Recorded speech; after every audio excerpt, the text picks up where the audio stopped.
आपको बताएं कि चिश्तिया में स्टैम्प पेपर नायाब हो गए। 100 रुपए वाला स्टैम्प पेपर 500 रुपए में फरोख्त हो रहा है। स्टैम्प पेपर फरोश माफिया मकामी इंतजामिया के दफातर के सामने ढिठाई के साथ मनमानी कीमत पर स्टैम्प पेपर फरोख्त कर रहे हैं। मनमानी के बायस साइलिन रुल गए हैं। ताकतवर माफिया के खिलाफ इंतजामिया भी बेबस नजर आ रही है। इस हवाले से तफसीलात जानने के लिए हमने राबता किया है नुमाइंदा जी न्यूज शाहिद कुरैशी से। शाहिद, बताइएगा, स्टैम्प पेपर माफिया भी सरगर्म हो गई है?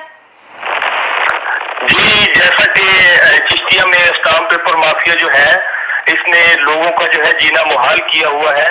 ये आज से 2-3 महीने पहले से 100 रुपए वाला स्टाम्प जो है वो 500 रुपए में दिया जा रहा है। जितने भी गरीब लोग आते हैं कुछ अदालतों में या अपने दूसरे कामों के लिए, ये इंतजामिया जो है इन तमाम मामला को देखते हुए उन्होंने चुप साध ली। और ये जो माफिया है ये इतना बड़ा सरगर्म और इतना बड़ा ताकतवर है कि ये मकामी दफ्तरों के आगे बैठकर बड़े धड़ल्ले से ये काम कर रहा है। और इंतजामिया को लोगों ने बारहा मर्तबा कहा है कि ये 100 वाला स्टाम्प 500 में दे रहे हैं, लेकिन किसी के कान पर कोई जूं तक नहीं रेंगती। स्टैम्प पेपर माफिया सरगर्म हो गया है, लेकिन इंतजामिया बेबस नजर आती है। हम अपडेट कर रहे थे। शाहिद कुरैशी, आपका बेहद शुक्रिया।